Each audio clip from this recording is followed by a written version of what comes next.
10 นิ้วกราบนบนอบน้อมอย่างพระติรัตนแก้วเจ้าตั้ง3 ประการอันมีพระพุทธเจ้าพระสัทธรรมเจ้าพระสังฆเจ้าอันเป็นสรณะที่เปิงตีเคารพนับถืออันสูงสุดในชีวิต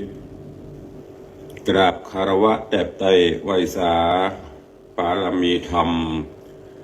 พระมหาเถรานุเถระเจ้าคณะพระสังฆาธิการภิกขุสงฆ์องค์เนนจุตนจุองค์โดยความเคารพขอเจริญสุขเจริญพรญาติโยมศรัทธาสาธุชนพุทธบริษัทติ่นจองห้องวัดจุหนุ่มเท่าใจยิงก็ขอน้อมต้อนรับทุกท่านเข้าสู่รายการมรดกธรรมกำเมืองและสารธรรมกำเมืองทางสถานีวิทยุกระจายเสียงพระพุทธศาสนาแห่งชาติและสังคมคลื่นเพื่อการศึกษาพระพุทธศาสนาและวัฒนธรรมคลื่นพระพุทธศาสนาและจริยธรรมคลื่นวิทยุสีขาวเพื่อเจ้าประชาส่งสัญญาณออกอากาศตั้งแม่ข่ายอันมีสถานีวัดฝ่ายหินในเมตตาของท่านเจ้าอาจารย์พระครูสมุวิศวัตวรกิจโจท่านเจ้าอาวาสวัดฝ่ายหินผู้อำนวยการสถานีและผู้ควบคุมเทคนิคการกระจายเสียงส่งสัญญาณออกอากาศตามคลื่นความถี่ FM 104.50 เมกะเฮิรตซ์สถานีวิทยุคลื่นพระพุทธศาสนาและจริยธรรม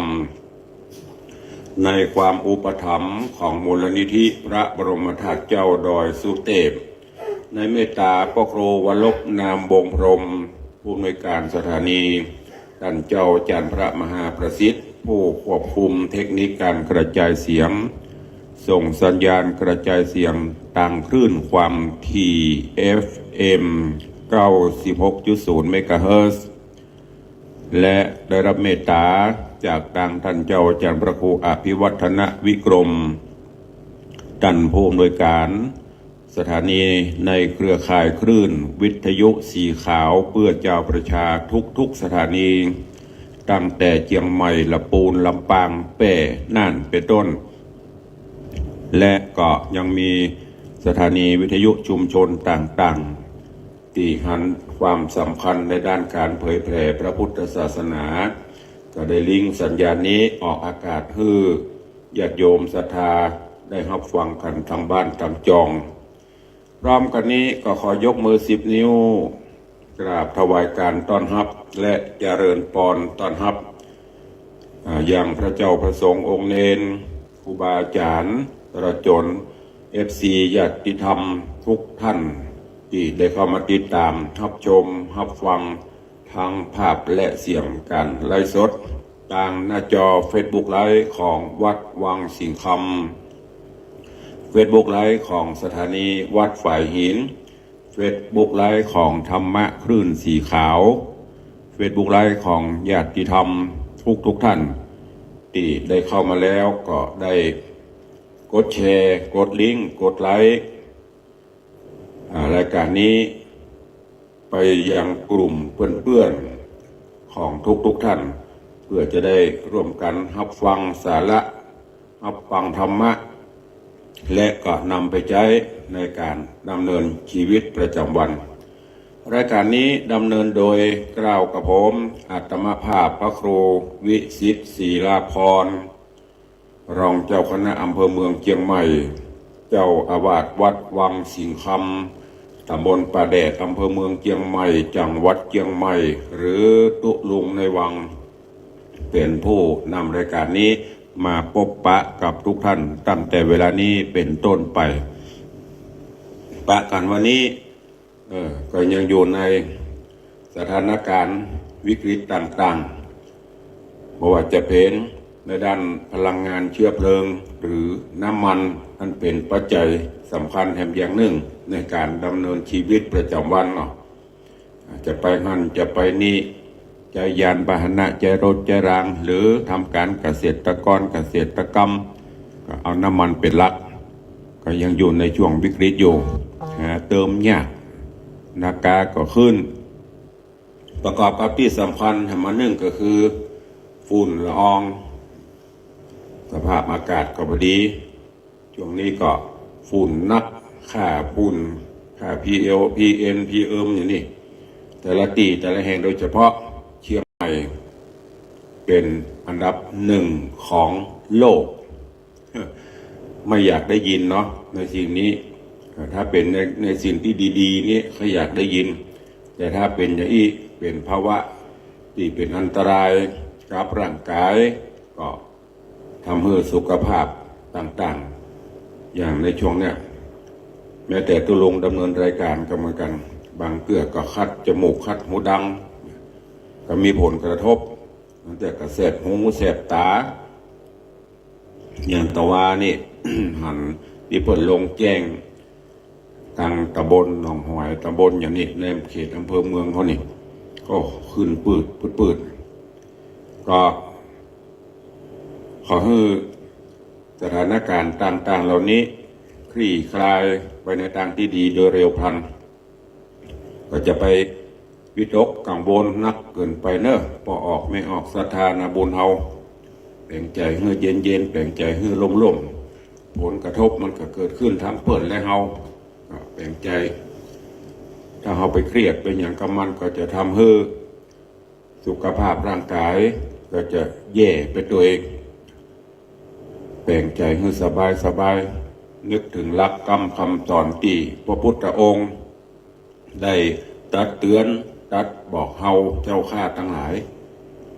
อะไรจะเกิดมันก็เกิดอะไรจะดับมัน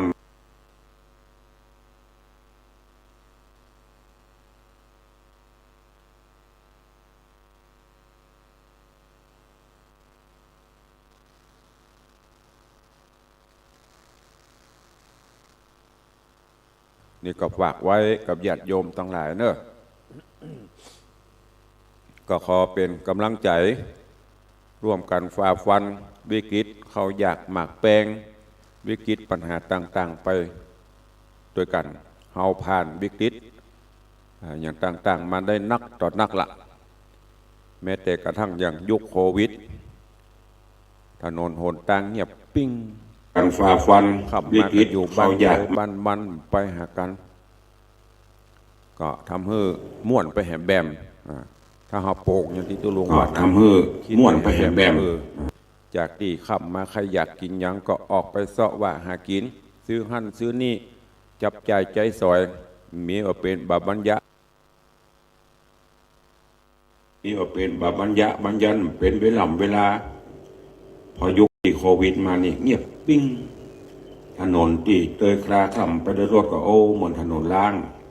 เดี๋ยวนี้สถานการณ์มันอาจจะปีกมาแหมละอย่างน้ำมันขึ้นติ๊กเพื่อนอาจจะมี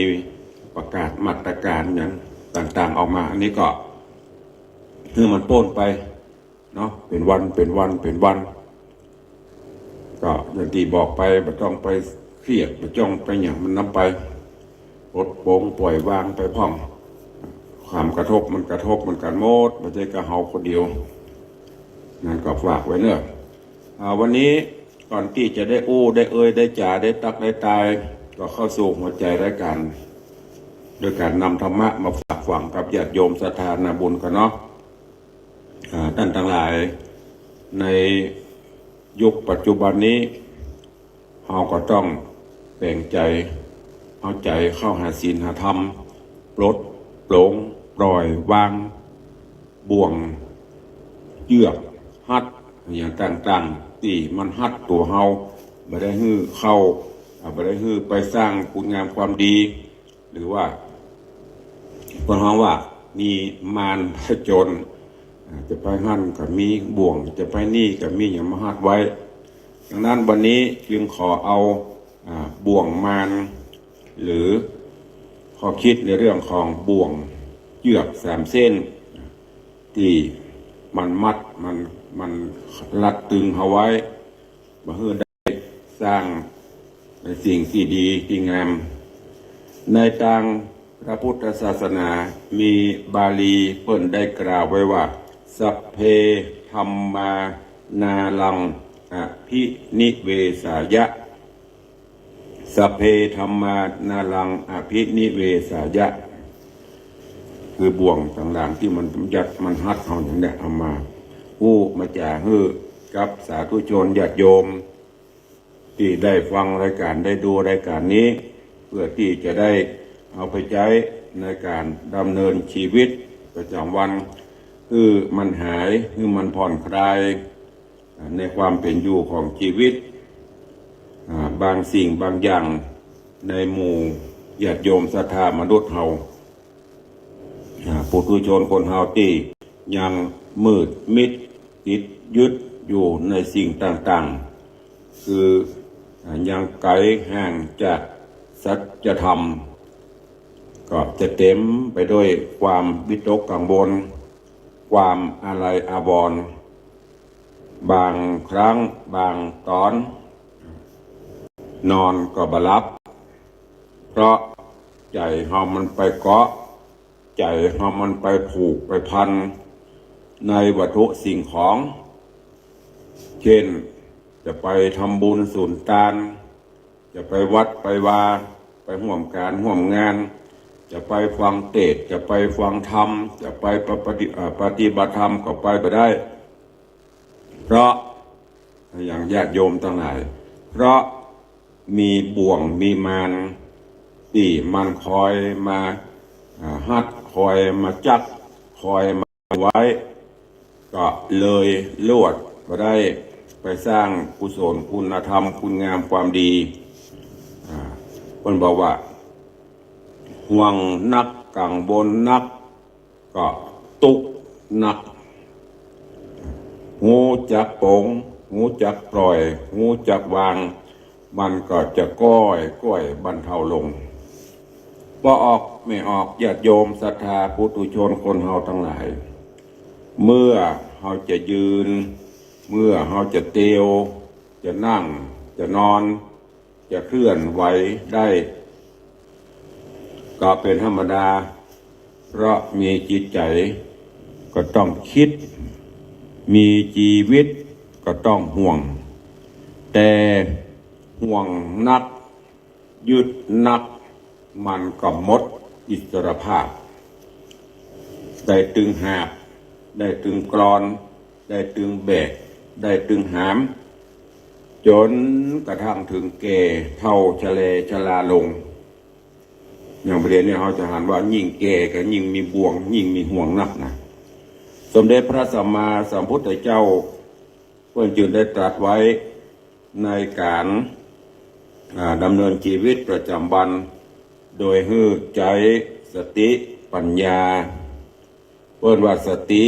ก็เปรียบเสมือนล้อรถหรือเบรกรถปัญญาหูดีหูเสียหูเหตุและผลจะไปฮักจะไปโลภจะไปโกรธจะไปหลงจนเกินพอดีมีมัชฌิมาการดำเนินชีวิตปานกลางมีปัญญาเป็นสัญญาณไฟเหมือนเฮาใจไฟฟ้าก็มีตึงกุลมีตึงโตดบางเตื้อก็ถ้ามันช็อตมันอย่างมันก็อาจถึงตายหรือได้รับความเสียหายเหล่านี้เป็นต้นจนต้องมีเมื่อก่อนที่เขาจะได้ยินเครื่องมือตัดกระแสไฟที่เขาได้ยินกันเมื่อก่อนเซฟตี้คัตตัดก่อนตายจันได้ญาติโยมทั้งหลายสติความนึกคิดจึงเป็นสิ่งสำคัญยิ่งในการดำเนินชีวิตประจำวันจะเตียวจะนั่งจะนอนมูเนี่ยปราศจากสติบ่ได้เขาจะได้ยินว่าบางเตื้อยิ่งอย่างญาติโยมศรัทธาโดยเฉพาะผู้สูงวัย บางครั้งขาดสติลุกป๊บเตียวปั๊บบางเดือก็ลงจากที่นอนลงจากเตียงปุ๊บรุบปุ๊บเตียวเลยขาดสติว่าปกติแล้วจะลุกจะเตียวจะลุกจากเก้าอี้ต้องยืนก่อนสักกำมีสติเตืองยืนสักกำเพื่อเลือดลมมันได้ไหลเวียนก่อน ปรับสมดุลของร่างกายก่อนแล้วก็เตียวถ้าลองสังเกตพอเนอะลุกปุ๊บเตียวปั๊บนะเพอตากหงายบึ้งอันเนี้ยที่เป็นอันตรายเพราะอย่างขาดสติตุลุงก็เตือนตัวเก่าแม้แต่จะตื่นจากจำวัดจะจากที่นอนจะเตียวจะอย่างนี้ต้องยืนต้องมีสติกำกับบางเตือกกันแนมมืดแนมมิ่งมือเนี่ยเขาจะได้คว้าได้กำมาอย่างได้แต่ถ้าขาดสติเนี่ยส่วนมากปัญหามันจะโดยมาเพราะนั้นพูดถึงว่าสติมาปัญญาเกิดสติเตลิดก็เกิดปัญหาอวิชชาอย่างต่างๆคือความบ่รู้มันจะเข้ามาแทนที่เพราะเหตุนี้ท่านทั้งหลายคนที่มีสติมีปัญญามีสมาธิเพื่อถึงสามารถดำเนินชีวิตโดยปกติ สุขมีความสุขกว่าคนที่ขาดคุณธรรมคือสติคือปัญญาขาดความดำริตรองร่างเผลอแล้วก็ขาดความหักห้ามอารมณ์มาได้ก็เลยเข้าทำนองที่เรามักจะได้ยินยิ่งปัจจุบันเนี้ยสถานการณ์ปัจจุบันความเปลี่ยนแปลงในบ้านในเมืองในโลกเนี่ยมันเปลี่ยนแปลงขึ้นก็ทำให้คนเฮาต่างๆญาติโยมศรัทธาหลายท่านหลายคนวัดก็เข้าเหล้าก็กินศีลก็ถือบุญก็หาบบาปก็แบกเอาบาปเป็นทุนเอาบุญเป็นกำไรผลสุดท้ายความดีก็สูญเสียหมดถ้าเปรียบเหมือนน้ำญาติโยมทั้งหลายน้ำเนี่ยขุ่นก็มีใสก็มีตกตะกอนก็มี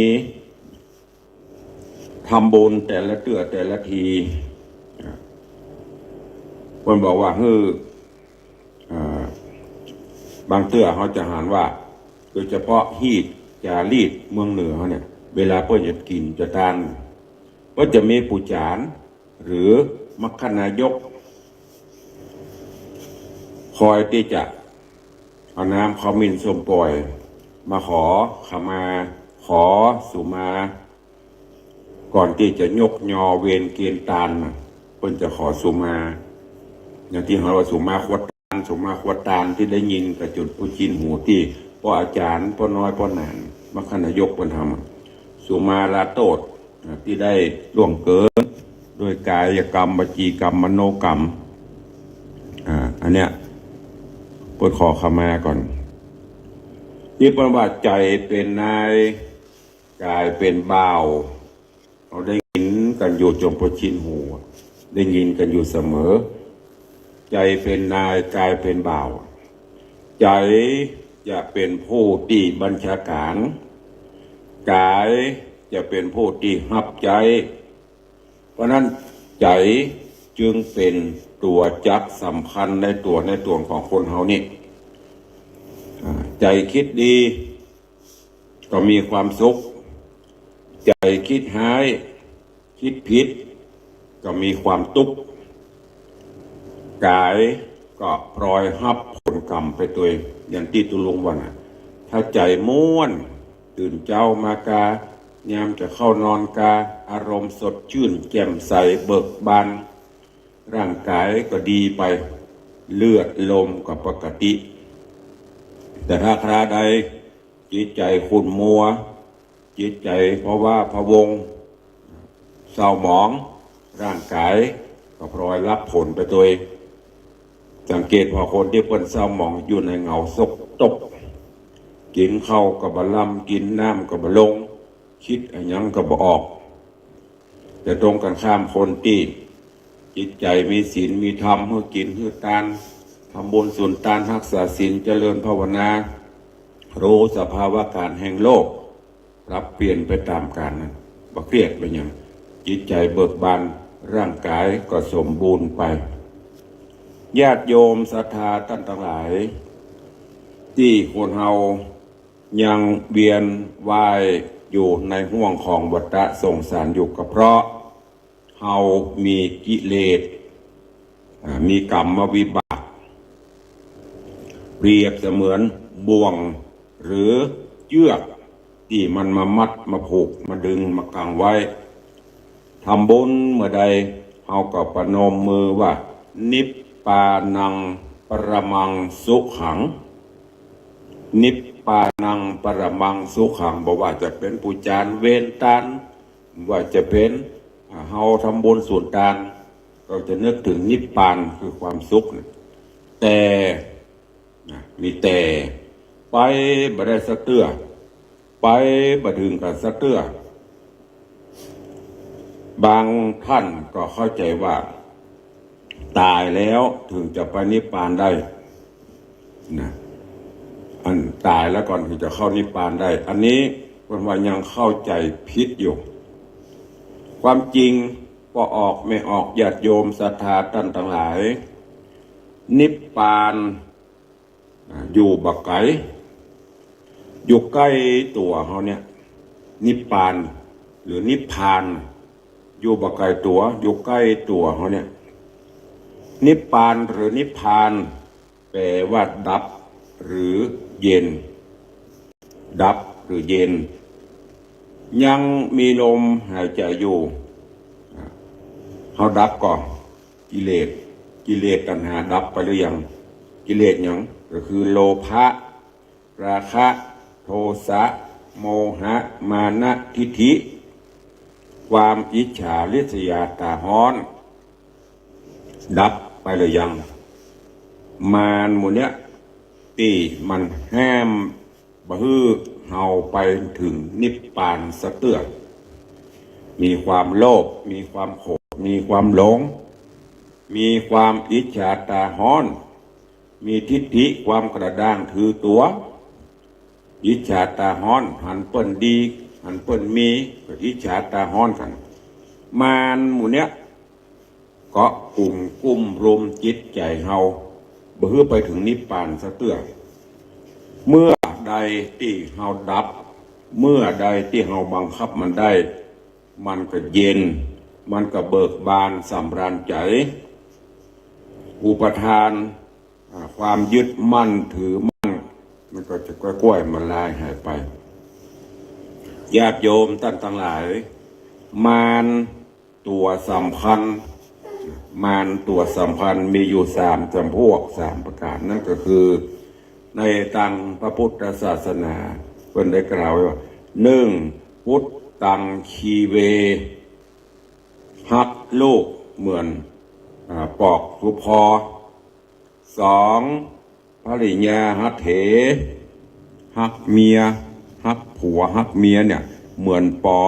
ซุกซอก3ทนังปะเทหรือทนังปะเทฮักเข้าห่วงของสัมปติ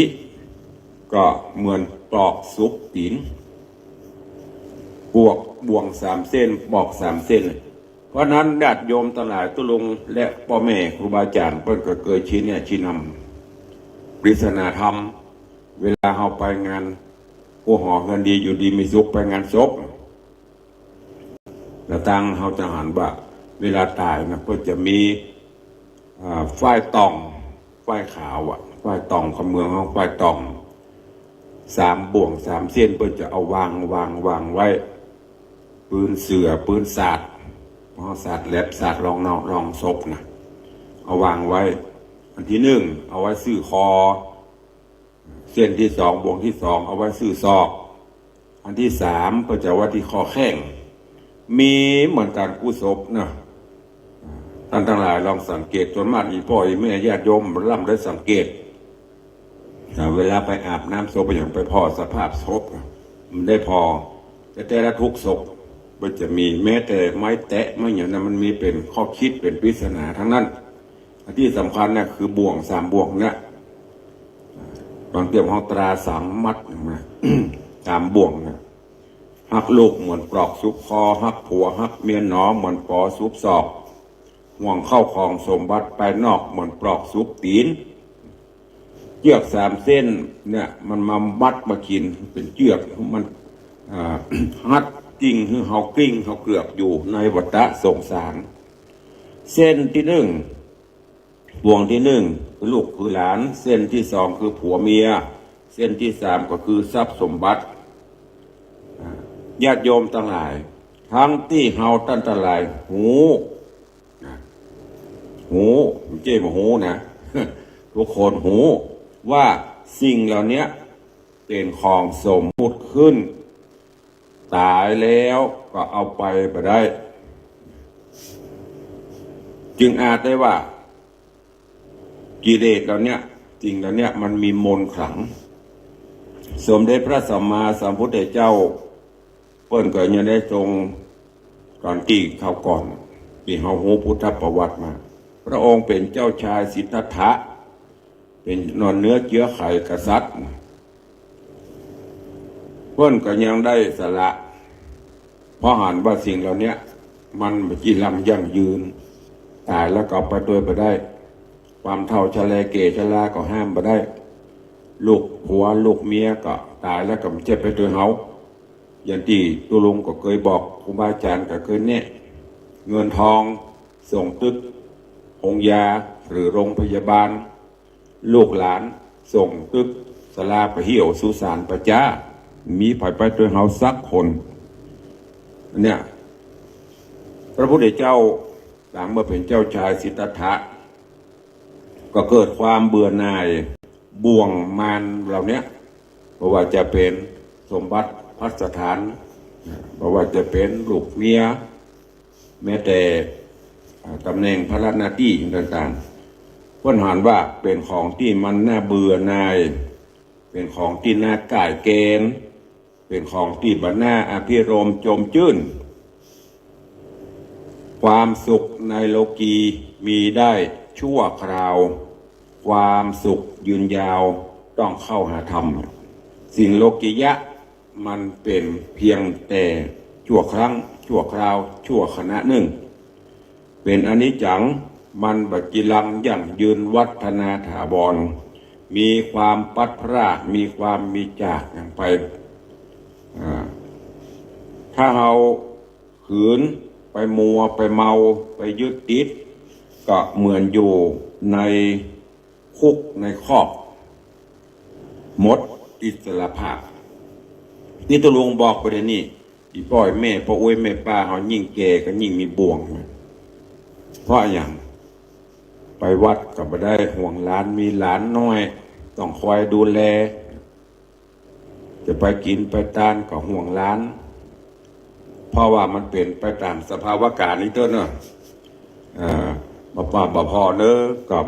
ลูกหลานไปแยกการบ่สะดวกจะต้องมาดูมาคอยเนี่ยจึงทำให้หมดอิสระเปิ่นไปกินไปทานก็ไม่ได้ไป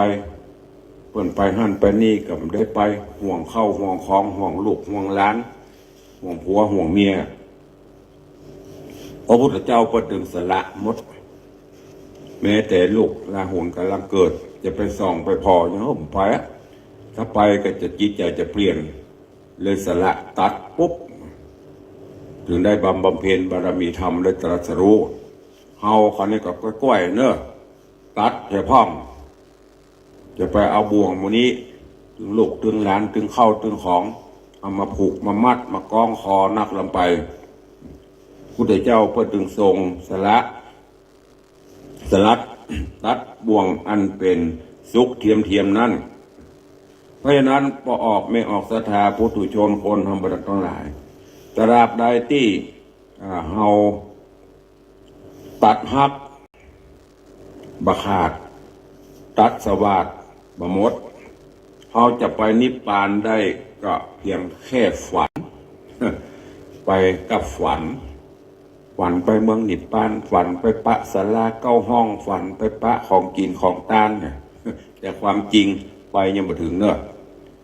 จะไปวัดมีใครเฝ้าหลาน จะไปบ้านเหนือบ้านใต้มีไผ่พอบ้านเอามาตัดมันก็ไปบ่ถึงนิพพานซะเถอะเปลี่ยนกับฝันมันเพราะจิตวิญญาณเฮายังผูกยังติดยังมัดผูกพันในสิ่งนั้นอยู่ทุกลมหายใจกึดหาคนฮักกึดหาของฮักทรัพย์สิ่งของแม้แต่สัตว์เลี้ยงเป็ดไก่งัวควายก็บ่ไหวเป็นข้างบนบ่เดียวเสริมยิง เอาหมาเป็นลูกก็มีมันจะเจ็บใครได้ป่วยเป็นให้หอดวันตุกตุเจ้าบ่เดียวก็ได้กินกับย้อนหมาก็มีนะดาบลาบางเตือมีอันนี้เขาบอกว่าเพื่อนเกิดความฮักอันนี้จะเป็นบ่วงเป็นมารเป็นความผูกพันลาบลาเอากระดูกหมาคือทุ่นลงมาปั่นอย่างบางสกุลก็มีก็เป็นสิ่งที่นี่อยู่ตัวกันความผูกพันไม่ใช่ว่าพอดีนะแต่ว่ามาอันเนี้ยมันบางแต่จะไปหั่นเขาก็เป็นห่วงเอาอาหารให้มันกานี่ให้มันกันจริงแล้วเนี้ยยามที่มันปัดมันพรากมันจากไปก็โศกาอะไรอาวรณ์บางคนถึงขั้นกินบ่ได้นอนบ่หลับยันแต่ว่าหันข้าวหมาเพิ่นหายไปเป็นให้หอนบอลตุกต้องไปตกรางวัลไข่พบหันภายนำมาส่งจ่าย20,000 30,000ก็อยากอันนี้เป็นบ่วงเป็นมารของเขาอยู่ความผูกพันเราเนี่ยสมเด็จพระสัมมาสัมพุทธเจ้าเพิ่นตรัสไว้ว่าปิยะโตชายะเตโสโกปิยะโตชายะเตโสโกแปลเป็นใจความว่าความโศกเศร้าย่อมเกิดแต่คนและสิ่งของที่ตนฮักอันใดฮักนักกระตุกนักห่วงนักกระตุกนักถ้าปองออกมาให้บดีกับเห็นไปตามนั้นนะถ้าเขาห่วงเขาฮักมีบาลียืนยันแห่งบนหนึ่งว่าสัพเพธัมมานาลังอภินิเวสายะสัพเพธัมมานาลังอภินิเวสายะสิ่งทั้งหลายทั้งปวงบ่ควรที่จะยึดมั่นถือมั่นแบกไว้นักลำไปควรที่จะหู้จักปลดโปร่งปล่อยวางลงพ่องทุกสิ่งทุกอย่างก็จะเบาลงเพราะว่าคนเฮามัวแต่ไปงมงายประมาทขาดสติลืมนึกถึงกรรมหรือกรรมลืมนึกถึงตัวนี้พระพุทธเจ้าก่อนที่พระองค์จะนิพพานพระองค์ท่านจึงตรัสพระดำรัสฝากไว้คือพุทธศาสนิกชนทุกท่านได้นำไปคิดที่พระองค์ได้กล่าวหันทธานิภิกขเวอนันตยามิโววยธรรมาสังขาราอัปปมาเทนะสัมปเทถะพุทธเจ้าได้ตรัสไว้นะก่อนที่พระองค์ท่านจะนิพพานหันทธานิภิกขเวอนันตยามิโววยธรรมาสังขาราอัปปมาเทนะสัมปเทถะแปลเป็นใจความมาดูก่อนภิกษุทั้งหลายเฮาขอเตือนเธอทั้งหลายเป็นครั้งสุดท้ายว่าสังขารทั้งหลายบ่เที่ยงมั่นย่อมเสื่อมย่อมสิ้นไปเป็นธรรมดาท่านทั้งหลายจงตั้งอยู่ในความบอบประมาทนี่เป็นพระดำรัสก่อนที่องค์พระผู้มีพระภาคเจ้าจะนิพพานหรือว่าจะ ตายภาษาบ้านเฮานี่คือบอบประมาทในการสร้างกุศลคุณงามความดีหาที่เกาะที่กำไว้ได้แก่ธรรมะ อันควรที่จะเสาะแสวงหาอันเป็นขุมทรัพย์ตีเปิ้งอันถาวร ขุมทรัพย์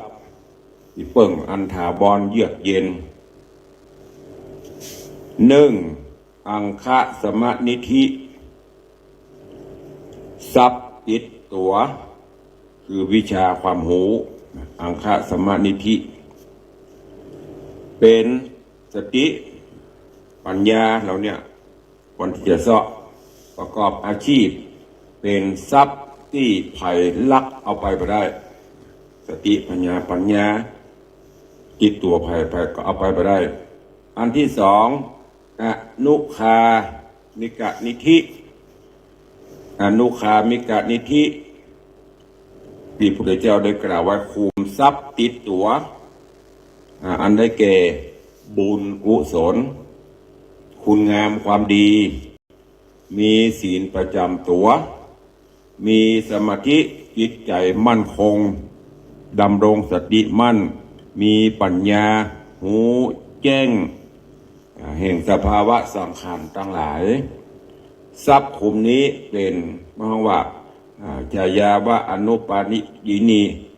เหมือนเงาทรัพย์อันนี้นะเหมือนเงาติดตามตัวเฮาไปได้ทุกที่ทุกคนทุกแห่งจนตายไปสู่โลกหน้าส่วนทรัพย์สิ่งของที่เฮาฮักเหลือบุญนั่นก็คือเงินทองที่ให้ที่นารถลาสมบัติพระสถานหันภัยเอาไปตัวพ่องอันนี้ก็แน่กูอันนี้ก็ส่วนกูอันนี้ก็รถกูสตางค์ในธนาคารก็ของกูสุดท้ายเป็นของกูไหมตายไปก็แบ่งแยกกันหมดตั้งแต่นอนกึ่งดึงคอมพิวเตอร์ตลุกอุ่นไปโค่นห้อง ไปโค่นของก็หรอกมันได้อุ่นนี้จ้ะหันกันตลอดรู้กันตลอดแต่ก็ไม่วายที่จะวางอันเนี้ยตึกลำบันจ่องรถล่างอะไรอย่างต่างๆแต่โฉนดที่ดินมีภัยกรรมเข้าไปได้สักคนครูบาอาจารย์พระเจ้าประสงค์ตุลุงเคยเตือนเคยตีตลอดพยายามเนอะปลดโปร่งปล่อยวางไปกันอย่าพ่องมันไปได้ปฏิตามตัวให้ติดลุงบอกตะเกียเงินทองทรัพย์สินสิ่งของต่างๆอยู่เป็นชั่วคราวพอตายปุ๊บเขาจะถามถ้าต่างกว่าธนาคารมีตะใด แม้แต่จะมาทำศพนะเขาก็กลัวชิบหายนะเตือนไว้ก่อนเอาตู้เจ้าสัก10 ตนนะโหนักลำไป6 ตนกระเปาะสั่งอันนี้นะเขาเอาอย่าล่ำเหลือกลัวสตางค์เหลือกลัวไปได้แบ่งกันบางเตื้อนะอีพ่อยแม่ญาติโยมทั้งหลายแบ่งให้เขาไปหมดละให้นะปาตางกับแบ่งให้เป็นปุ่นเป็นหุ้นของภัยของมันไปหมดละสตางค์กับแบ่งให้ละเหลือไว้กับตนกับตัวเหลือไว้ยาตัวเหลือเอาไว้กินไว้ตานยามเมื่อชีวิตจากไปหันตลอดมีตลอดนะมีจะได้ตุลงเจ็บใครได้ป่วยลูกเต้าขาไปไหนกระพวกตามซิดบางทีมีสตางค์นะแต่ที่จะไปรักษาที่มันบวยหายบวยนะไป ใจสิทธิ์30 บาทก่อนถามว่าดีกับมันก็ดีแต่มันความบริการมันเหมือนกันมันจ้าหรือ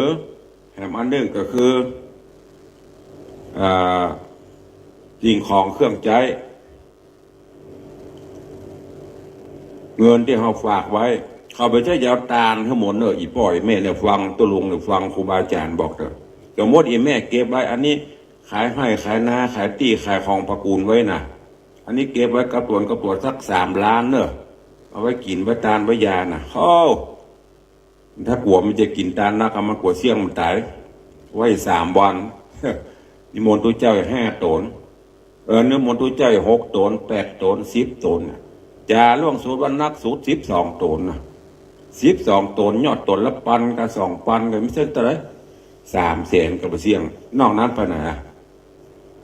แบ่ง เพราะนั้น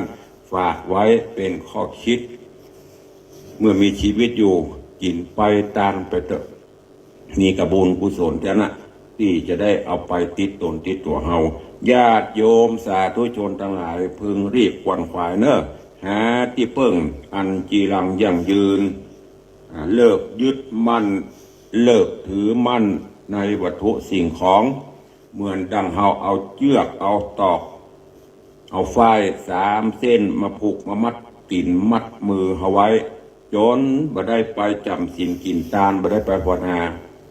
ลูกหลานก็เหมือนกันจะไปฮักจนเกินไปเฮาบ่ได้แปลงเขามาลุกพ่อมันแปลงแม่มันแปลงคือเขาพอเข้าใจเขาไปทำงานแล้วเฮาบ่ฮักตัวเก่าเฮาหรอกตายไปไม่จะตานขันเข้าเฮือตานบ่ตานจะมาหูสวยดอกมันก็แปลงบ่จ้างเนี่ยกินมันก็เนี่ยบ่จ้างรุ่นเข้าเซเว่นพุ่นไปเซเว่นนะไปซื้อนี่มาตานให้อุ้ยอีกอยากห้องอันนี้ฝากไว้เป็นข้อคิดเตือนจิตเตือนใจเนอะเมื่อมีลมหายใจอยู่สร้างคุณงามความดีไปวัดก็ให้มันเข้าพระเจ้าก็ให้มันไว้สร้างบุญกุศลไว้ตามช่วงโอกาสเวลาปลดปลงปล่อยวางให้พ่องแล้วชีวิตเฮาตั้นทั้งหลายจะมีความสุขเนอะวันนี้ตุลงเอาสารธรรมมาฝากในเรื่องของบ่วงเรื่องของมารเป็นทางธรรมะเป็นข้อคิดเมื่อเฮามีจิตเบิกบานแจ่มใสปลดโปร่งปล่อยวางได้สุขภาพจิตเฮาแจ่มใสร่างกายเฮาก็จะสดชื่นจะมีความสุขได้ฝากเป็นข้อคิดกับทุกท่านลองนำไปใจนำไปคิดและเอาไปใจในการดำเนินชีวิตประจำวันเนอะเดี๋ยวพอเวลาก็ใกล้จะหมดแล้วก็ขอเข้าสู่โหมดใต้รายการเนาะจะได้พบได้ปะได้ได้จ่าได้อู้ข่าวสารงานต่างๆก่อนที่จะได้อู้จาตักตะกับญาติโยมศรัทธาก็ขออนุญาตได้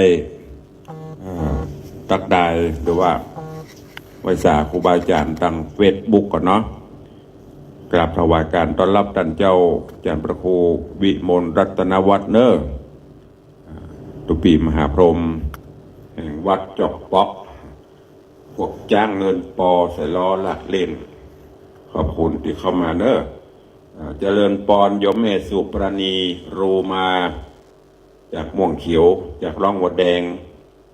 คุณโยมชนจันทร์ซอนคำเจริญปอนพี่หมอมัฒนาอัมพันธ์เนอะเจริญพรคุณโยมสุพันนี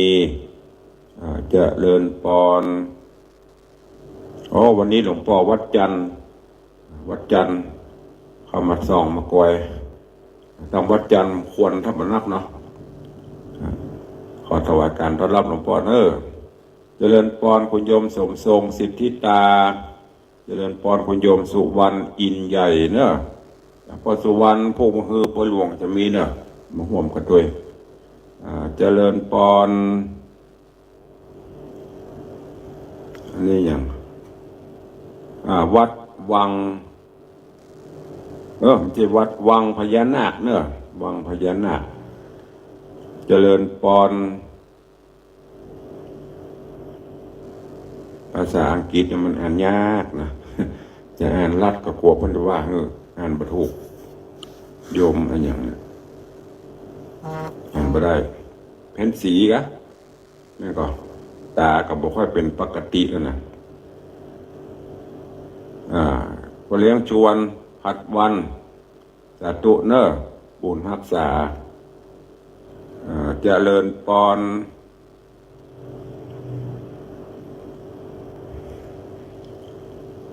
อะไรอย่างนี้มันเป็นภาษาอังกฤษนะตุลุงอ่านมาได้เจริญปอนพินานจรันปิยจันทร์โดยซิวเจริญปอนคุณโยมเจริญทิพย์บุญเลิศเจริญปอนดร.อิสมเตปินวันนี้ประจำการตะไลโบเจริญปอนโยมแก้วรอดสการโยมปีชิดชบาเนอะยังไม่ได้กินเชียงไฮ้แต่ช็อกโกแลตเชียงไฮ้ก็ไปเชียงไฮ้เชียงอย่างก็มาก็เดี๋ยวที่ตกค้างตุลงจะไปตักตายต่อมาหลุนเนอะทางหน้าจอเฟซบุ๊กไลฟ์ ก็มีข่าวฝากประชาสัมพันธ์เพื่อกับญาติโยมทั้งหลายได้ไปร่วมกินร่วมทานกันเนอะเจิญร่วมงานถวายทานกุฏิเนี่ยวัดศรีดอนใจเปิดก่อสร้างเปิดซ่อมแซมกุฏิโบราณ108 ปีละเปิดจะมีพิธีฉลองมีพิธีทำบุญในวันที่3 เมษายนเนอะเชิญไปร่วมกันที่วัดศรีดอนชัยตำบลจังการอำเภอเมืองเชียงใหม่แล้วก็มีเจริญพรร่วมงานทำบุญส่งน้ำพระธาตุประจำปีตอนนี้เดือนพฤษภาคมขอเจริญพรเรียนเชิญร่วมงานส่งน้ำพระธาตุเจ้าเจดีย์ของวัดเจดีย์เหลี่ยมการถมกู่คำหลวงเนอะวัดเจดีย์เหลี่ยมกู่คำหลวงวันที่2 เมษายนวันพุธแล้วก็เชิญร่วมงานทำบุญส่งน้ำพระธาตุวัดต้นปีนแม่เหียวันที่6 เมษาแล้วก็มีงานทำบุญส่งน้ำพระธาตุเจ้าเจดีย์สักการะพระสัพพัญญูเจ้าเดชเมืองที่วัดเจียงยืนเนอะวัดเจียงยืนก็วันที่9 เมษายนนี่ตั้งแต่เวลาเมื่อวันก็มีส่งน้ำไปตลอดแต่พิธีส่งจะมีพระค่ำ1 ทุ่มที่วัดเชียงยืนวัดเดชเมืองเดินร่วมงานทำบุญอายุวัฒนะมงคลธรรมพระครูไพบูลย์เจติยานุรักษ์ด็อกเตอร์ดวงคำครบรอบ60 ปี 5 รอบ12/5/60ก็วันที่9 เมษายนเช่นเดียวกันนี่ก็เป็นครูบาปี้ครูบาน้องกับวัดเจียงยืนเนอะจะเชิญไปร่วมกินร่วมทานโดยเชิญร่วมงานทำบุญประจำปีวัดป่าแพ่งตำบลจังหม่อยอันนี้วันที่25 เมษายนเนอะวันที่25 เมษายนงานทำบุญประจำปีที่วัดป่าแพ่งขอเชิญร่วมงานวันกตัญญูครบรอบ128 ปีหลวงปู่ครูบาน้อยชยวังโสหรือพระครูชัยวงศ์วิวัฒน์เนอะวัดบ้านปงตำบลอิตากินอำเภอเม็ดแตงแล้วก็มีงานทำบุญฉลองสมณศักดิ์สมโภชพัดยศฉลองการตั้งรองเจ้าคณะอำเภอจันเอกของท่านพระครูปิยะศิรทัศน์หรือว่าอาจารย์เกศในวันที่3 เมษายนเชิญไปร่วมกินร่วมทานโดยกันเนอะนี่ก็มีข่าวแจ้งให้กับทุกท่านแต่เดี๋ยวข่าวสารงานบุญอื่นๆก็จะนำมาแจ้งประชาสัมพันธ์ไปเขาหาวัดวังสิงห์คำเนอะวัดวังสิงห์คำก็จะมีงานกินใหญ่ตาหลวงงานบุญดังที่ตุลงได้นำเรียนนำแจ้งญาติโยมทั้งหลายก็เชิญร่วมงานทำบุญเฉลิมฉลองกุฏิสงฆ์หงหลวงกุฏิวิสิตศรีลาภรณ์ศรัทธาสามัคคีที่ได้ร่วมกันสร้างตอนนี้ก็จะได้กินใหญ่ตาหลวงยกถวายไว้ในบวรพุทธศาสนาเนอะงานปล่อยหลวงเริ่มวันที่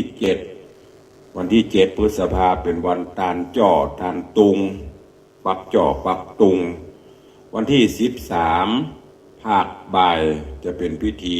ทักษิณานุปทานทักษิณาทานอุทิศกัลปนผลคือครูบาอาจารย์อดีตท่านเจ้าอาวาสวิยาวิจกรกรรมการศรัทธาผู้อุปถัมภ์วัดตลอดจนบูรพกษัตริยาธิราชเจ้า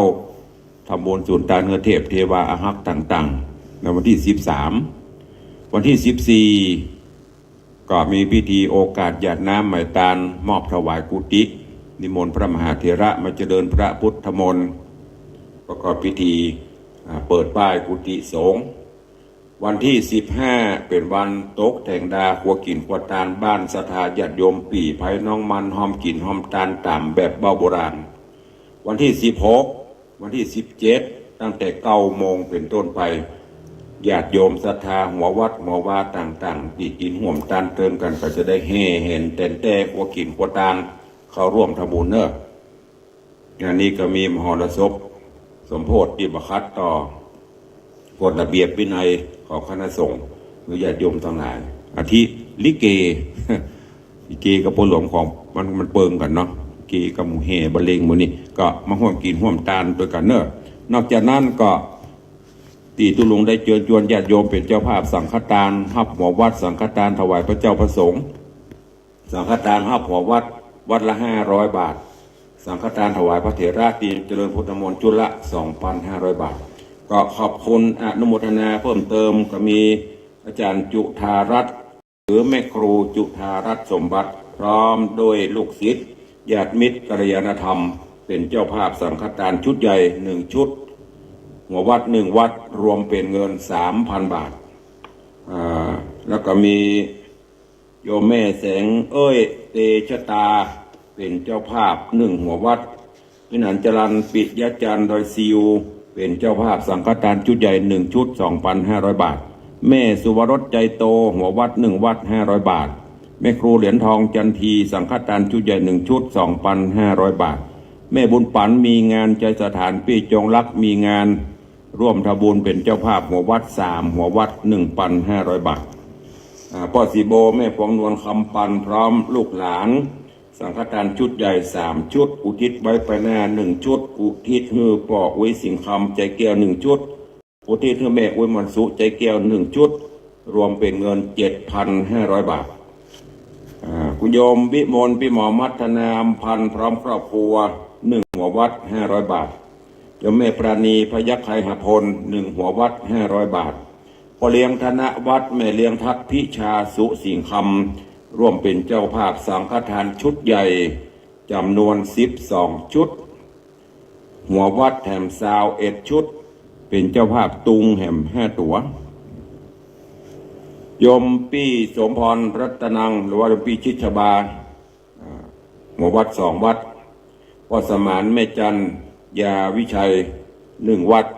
ดร.อิสมเตปินสังฆทานชุดใหญ่1 ชุดหัววัด1 วัดอันนี้คือสังฆทานเนอะท่านผู้ใดมีเจตนาใครกินห่วมตานเติงก็แจ้งเข้ามาได้ที่0817836540ทุกเวลาเนอะหัววัดประมาณ350สังฆทานถวายพระเจ้าประสงค์ก็ประมาณ170 ชุดแจ้งเข้ามาได้ตลอดนอกจากนั้นก็ไม้กำอันนี้ก็ตามที่ตุลุงได้บอกเนอะผู้ปีทำนักปีนี้ก็ตามออเดอร์ที่ญาติโยมเคยกินเคยทานเคยใช้ไม้กำปีใหม่ก็มีแม่จันเพญใจคำพร้อมครอบครัว1 เล่มพ่อเลี้ยงธนวัฒน์แม่เลี้ยงทัศน์พิชา1 เล่ม2 เล่มแล้วก็มีโยมเปียชลีคำกิติ1 เล่มโยมวรรภาภูลสุภา1 เล่มแม่ปราณีพยัคฆ์ไคหพล1 เล่มโยมบิมลโยมปีหมอมัฒนาอำพันธ์โยมนัทประคานอำพันธ์1 เล่ม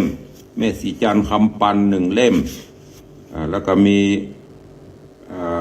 แม่บุญปันพี่จงรักมีงาน1 เล่มป่ออนันต์แม่สุรางมาสาไม้กำ1 เล่ม แล้วก็ร่วมทำบุญหัววัดแถม1 วัดแล้วก็แม่ครูเหรียญทองจันทีพร้อมครอบครัว1 เล่มแม่สุวรสใจโต1 เล่มโยมวารีอินทกุล1 เล่มโยมสุพรรณีเมืองมา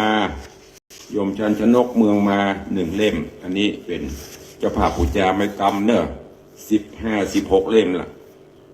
ใครจะเอาก็สั่งเข้ามาได้เอาทดเวลาปัดเจ็บสักน้อยต่างบ้านต่างจองใครจะอูดโดยตุลุงเอาโทรศัพท์ไม่ไหนหมูดามาสักมันกุดมิน5ลืมไปก็เอาไปว่าเดียวถ้าใครจะอูดตัวหลังไม้เนอะเข้ามาได้วันนี้ก็ได้นำรายการมาพบมาปะกับทุกท่านจะไปลืมเนอะยิ่งใหญ่ตาหลวงฉลองกุฏิวัดวังสิงคำเจิญจวนมาร่วมกันในเดือนพฤษภาวันที่13 14 15 16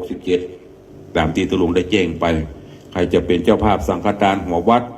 ก็วัดละ500 บาทสังฆทานถวายพระเจ้าประสงค์เถระชุดละ 2,500 บาทหรือตามแต่เจตนาโทรศัพท์เข้ามาร่วมกันได้ที่0817836540 0817836540ได้ทุกเวลา วันนี้เวลาหมดเวลาแล้วขอนำรายการจากทุกท่านไปก่อนเนอะวันนี้ตั้งคลื่นสีขาวตั้งคลื่นปกติคงไม่ได้อู้กันละเวลาหมดเวลาละถ้าอู้ด้วยก็หลังหมายเนอะอยู่ดีมีสุขเหมือนกันจุตนจุองจุผู้จุคนเนอะจัตตารโอธรรมาวัตันติอายุวันโนสุขังพลัง